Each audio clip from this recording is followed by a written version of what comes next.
Bonjour à tous, c'est Memjara de la chaîne ActiPay. Aujourd'hui, pour cette nouvelle vidéo, nous allons vous montrer comment créer un nouveau salarié sur ActiPay. Alors, pour créer un nouveau salarié, vous devez aller dans Fichier, Salarié, cliquer sur Nouveau.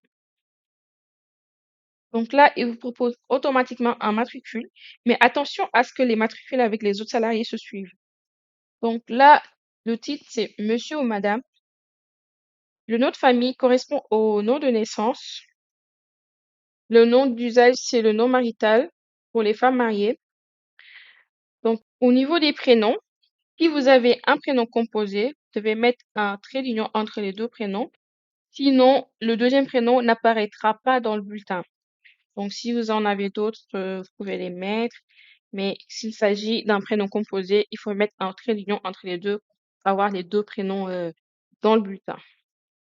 Là, vous renseignez votre adresse. Vous avez deux autres lignes pour les compléments d'adresse. Le code postal, la ville. Le code pays, c'est seulement pour les adresses à l'étranger. Donc, si vous êtes en France, vous ne devez pas le renseigner.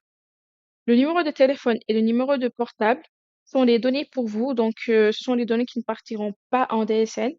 Par contre, l'adresse mail, c'est une donnée qui part en DSN, car c'est utile pour les remboursements et la communication entre la CPAM et votre salarié. Ici, vous pouvez choisir le mode de règlement qui va apparaître en bas du bulletin.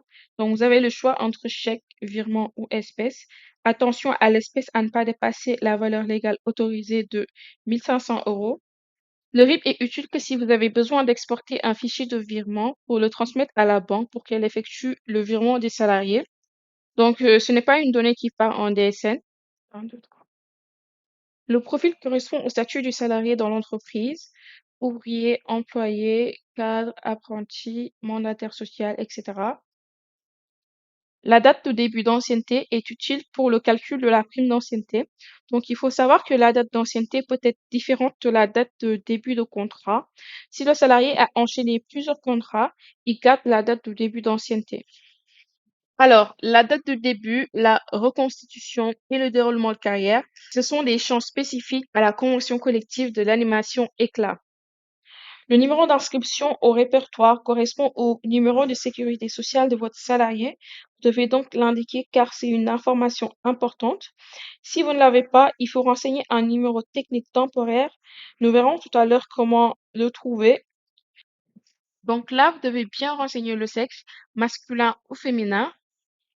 La date de naissance est obligatoire, le lieu de naissance, la codification Union européenne, le département de naissance. Vous devez indiquer 99 pour les personnes nées à l'étranger. Pour renseigner le pays de naissance ici, cette fois-ci, la France est bien dans la liste. Alors, tout en bas, vous avez le niveau de formation et le niveau de diplôme préparé par l'individu qui sont utiles pour un contrat d'apprentissage. Là, vous cliquez sur Création.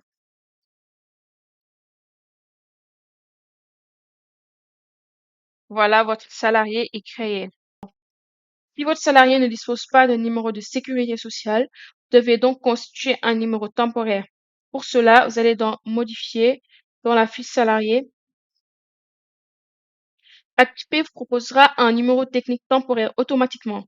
Il faudra donc copier puis le coller ici. Donc, le numéro technique temporaire est composé du sexe du salarié, un ou deux au début, suivi du CN de l'entreprise, puis le matricule du salarié à la fin. Donc, après avoir renseigné le numéro technique temporaire, vous pouvez cliquer sur Sauver.